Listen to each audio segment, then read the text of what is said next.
পাবেন, BLO form দেবেন, BLO যেটা আছেন পেপার দেখবেন, বিএলও রিকমেন্ডেশন দেবেন। তারপরে যে এআরও আছেন আর ইআরও আছেন, ওরা যেটা আছে স্ট্যাচুটরি ফাংশনারি আছে, ওরা মনিটর করে কার অন্তর্ভুক্ত হবে না হবে, কে রিজেক্ট হবে ওরা বলবে। কিন্তু বিএলওকে আমি বলছি ইজিআই গোটা রুল চেঞ্জ করেছে বিএলও অ্যাপয়েন্টমেন্ট নিয়ে। আগে ছিল একটা সার্কুলার যেখানে এক গাদা কন্ট্রাক্টের লোক অ্যালাউ ছিল, এক গাদা লোক অ্যালাউ ছিল। এখন তো গভর্নমেন্ট বলে দিয়েছে কি প্রথম ধাপে যেটা আছে, যে বুথে বুথে থাকেন, যে বুথে থাকেন ওখানে যদি গ্রুপ সি আবার এমপ্লয়ি স্টেট গভর্নমেন্টে পেয়ে যাবেন ইয়া ওখানে পেয়ে যাবেন লোকাল বডি, ওটা ওটা আগে নেব। তারপরে আমরা টিচারকে অ্যালাউ করলাম, যেটা আগে টিচার্স আছেন যদি ও বুথের মধ্যে গ্রুপ সি এমপ্লয়ি নেই, তো যে টিচার আছে পার্মানেন্ট টিচার আছে, যার ডিএ আছে, যার পেনশন আছে, ওদেরকে আমরা অ্যালাউ করলাম। और यदि वो बुथ मध्य পার্মানেন্ট টিচার और গ্রুপ সি না পাওয়া যায়, তারপরে যে ইজিআই অ্যালাউ করেছে ওখানে কন্ট্রাক্ট টিচারকে, ওখানে আঙ্গনওয়াড়ি ওয়ার্কারকে, ওখানে সেন্ট্রাল গভর্নমেন্ট এমপ্লয়িকে ওরা না পায়। আমাদের 1.3 আছে, 1.4 আছে, তো এখানে কাজ চলছে যেটা আছে। অ্যান্ড বিএলও যেটা দেখতে হবে যে যেটা भी ইজিআই সার্কুলার আছে ওটা ফলো করতে হবে। একদম ইলেকশন এমন জিনিস আছে, এটা স্ট্যাচুটরি জিনিস আছে, এটা কোনো অ্যাডমিনিস্ট্রেটিভ কাজ নেই कि আমি করব না তো উনি করতে হবে, উনি করবেন না এটা করবেন। প্রত্যেক জিনিসের দায়বদ্ধতা আগাম হবে, শেষ হবে কনসার্ন লোক উপরই। এটা ডেলিগেশন করে যেটা আছে কিছু চলবে না, যেটা আছে যার নাম আছে, যার ফোন নাম্বার আছে, যার কাছে বিএলও অ্যাপ আছে, ওদেরই ফুল দায়িত্ব আছে। চাहे वो বিএলও অ্যাপ আনমেন ইউজ করবে, যে ইউজ করবে, ওর নিজে যেটা আছে রিস্ক জন্য ওরা করবে, রিস্ক ওই থাকবে, রিস্ক থাকবে না আনন্দ হবে। তো এটা প্রকাশে বলছি যেটা আছে ইলেকশন এমন ম্যাটার নেই, যে ইলেকট্রাল রুল এমন ম্যাটার নেই।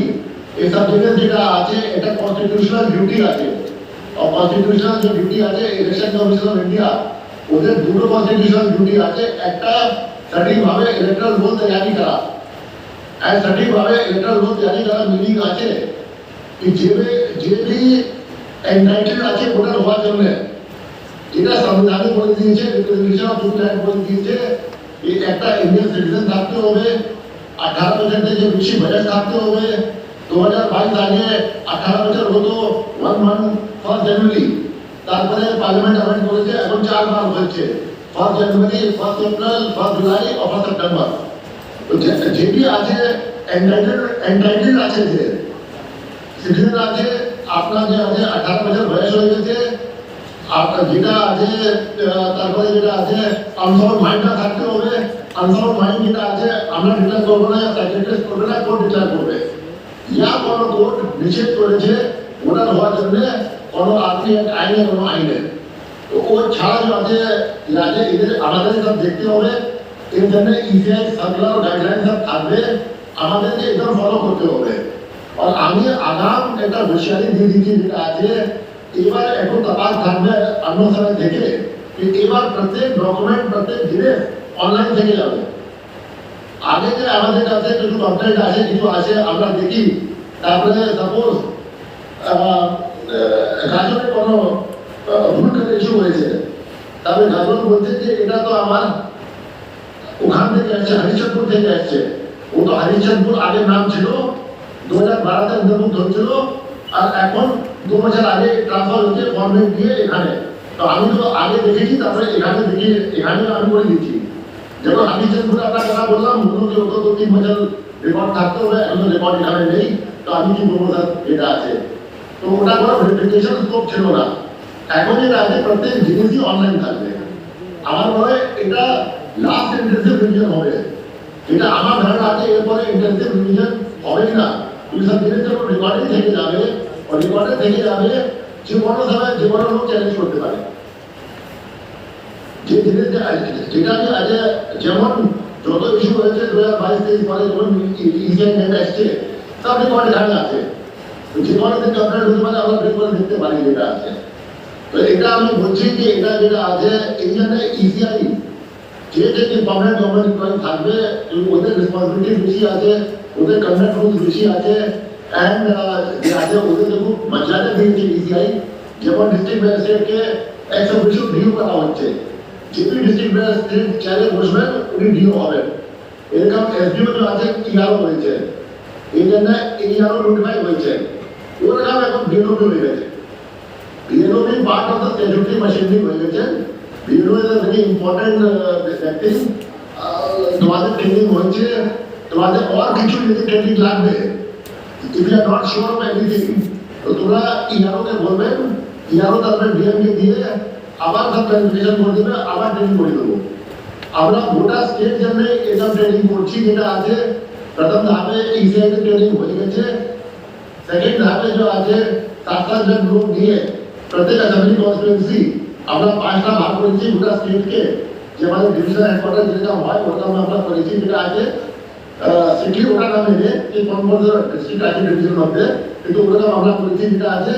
এরপরে যেটা আছে এই ট্রেনিং হয়ে পরে যখন নেক্সট ট্রেনিং হবে, কিছু ট্রেনিং এখানে হেডকোয়ার্টারে হবে, ওখানে তারপরে ইআরও লেভেল ডিও লেভেলে ওটা ট্রেনিং আবার হবে, যেটা আছে বাকি আছে। কিন্তু আমাদের যে আছে 80,000 বুথ এখন আছে, প্রায় 15,000 বুথ এবারে অ্যাড হবে। আগে ছিল 1500 লোক ছিল পার বুথ, এখন 1200 লোক পার বুথ হয়ে গেছে। এখন যেটা আছে 1200 থেকে অল্প, এখন কাজ भी খুব সহজ হয়ে যাবে, क्योंकि এরিয়া কম হয়ে যাবে, লোক কম হয়ে যাবে। এমন এমন কোনো জিনিস নেই যেটা যেটা আছে আমরা টাইম পাবো না, কিছু পাবো না। যদি এসআইআর আমাদের হবে, তাহলে আমি এটা বলবো যে আমাদের একটাই উদ্দেশ্য থাকবে, কোন লোক যে এলিজিবল আছে ও বঞ্চিত হবে না। আন্ডার এনি কন্ডিশন আমাকে 3 বার গিয়ে 4 বার দিতে হবে, 5 বার দিতে হবে, ওটা কোনো বঞ্চিত হবে না। কোনো যে অযোগ্য লোক আছে ওকে আমরা ভিতরে করতে পারবো না ভোটার লিস্ট করতে। এটাই আছে, যদি এখানে এরার খুব কম আছে। সার্কুলার নিজে ইন্টারপ্রেট, যে সার্কুলার থাকবে ওটাই ইন্টারপ্রেট করবেন, ওর থেকে বাইরে যাবেন না। এই সার্কুলার থেকে বাইরে যাবেন তো নিজে রেসপন্সিবিলিটি হয়ে যাবে। যে সার্কুলার আছে ওটাই ইমপ্লিমেন্ট করুন। এখানে কোনো স্কোপ নেই ডিসকাশনে, না আমার স্কোপ ডিসকাশনে আছে, না না ডিও ডিসকাশন আছে, না যাতে ইআরও ডিসকাশন আছে, না ইআরও ডিসকাশন আছে, না বিএলও সুপারভাইজার ডিসকাশন আছে, না বিএলও ডিসকাশন আছে। এখানে কোনো ডিসকাশন নেই। যদি কোনো ইন্টারপ্রিটেশন ভুল হয় তো ডিও আমাদের কাছে আমরা ইন্টারপ্রেট করতে পারি, আমরা করে দিই, নাহলে আমরা ইসিআই কাছে পাঠিয়ে দিই ইন্টারপ্রিটেশন জন্য। আমাদের কোনো ভুল যদি ইন্টারপ্রিটেশন হয়, আমাদের কোনো কনফিউশন থেকে যায়, আমরা ইসিআই কে পাঠিয়ে দিই ওটা কনফিউশন ক্লিয়ার করার জন্য। তো আলটিমেট যেটা আছে কনস্টিটিউশনাল বডি যে ইসিআই আছে, যার কাজ আছে ফুল কমিশন ডিসাইড করে সার্কুলার ইন্টারপ্রিটেশন কি আছে। তো যদি কোনো আমি এটা বলবো কি এটা অল আইন পড়ে নেবেন, যেটা আছে আপনার সিভিল যে আছে ম্যাটেরিয়াল আছে আবার পড়ে দেবেন, দেখে নেবেন। যে আমি চাই না কি কোনো প্রবলেম কারোর জন্য হবে। বিহারে শুনলাম যে অনেক প্রবলেম হয়েছে, যেটা আছে আসেনি, যেটা আছে কিন্তু কাছেরই বিহার স্টেট আছে, নিশ্চয়ই তোমাদের যোগাযোগ আছে বিহার भी, ওখানে ওখানে অনেক যেটা আছে কেস হয়েছে, আমি শুনলাম যেটা আছে। তো আমি চাই না যে আমাদের স্টেটে কিছু প্রবলেম হবে, যেটা আছে। অ্যান্ড আমরা যে আছি 24/7 অ্যাভেলেবল থাকবো। আমি এখনো আমি অ্যাভেলেবল আছি, কোনো ডিও বলতে পারবেন না, এরও বলতে পারবেন না যে কোনো মেসেজ দিয়েছে নিজেকে আমি না রেসপন্ড করবো, যেটা আছে। আমাদের অফিসিয়াল তৎপর থাকবে, ডিও তৎপর থাকবে, সবই তৎপর থাকবে, যেটা আছে। গোটা মেশিনারি পলিটিক্যাল পার্টি তৎপর থাকবেন, পলিটিক্যাল পার্টি এজেন্ট থাকবেন, সব থাকবেন যে আছে। অ্যান্ড আলটিমেটলি গোল সঙ্গে কি আছে আমাদের কি আমাদের যে একদম এরর ফ্রি পিওর রুল তৈরি করতে হবে। তো আমি আমার বক্তব্য দিতে করবো না, আমি সুযোগ দিয়েছি কি তোমরা সব ওখানে এসছো, মতলব আশা করি ট্রেনিং ভালো হয়েছে। সকাল থেকে বেরিয়ে ইসিআই বলেছিল 2 দিন ট্রেনিং করার জন্য। 2 দিন ট্রেনিং যে আমরা করতাম, তোমরা বাড়ি থেকে দূরে দূরে থেকে আসতে খুব প্রবলেম হতো, যেটা আছে থাকার জন্য, খাওয়ার জন্য, তারপরে বাড়ি ছেড়ে। এই জন্য আমরা এখানে লোকাল ডিসিশন নিয়েছি কি 21 দিন মধ্যে ট্রেনিং হবে। বিভিন্ন জেলা থেকে বাস করে লোক এখানে এসে যাবে, বাস করে তারপরে বিকেলে রাতের মধ্যে বাড়ি পৌঁছে যাবে। এটা আমরা এখানে লোকাল ডিসিশন নিয়েছি। হালাকি ইসিআই ডিসিশন ছিল 2 দিন করার জন্য, কিন্তু আমি ইসিআই কে বলেছি এদের মধ্যে আমাদের সব কাজ হতে পারবে। আমাদের এমনিও বিএলও আছে, they are very equipped and very intelligent, ওরা নিজেই খুব তাড়াতাড়ি শিখতে পারবে, যেটা আছে।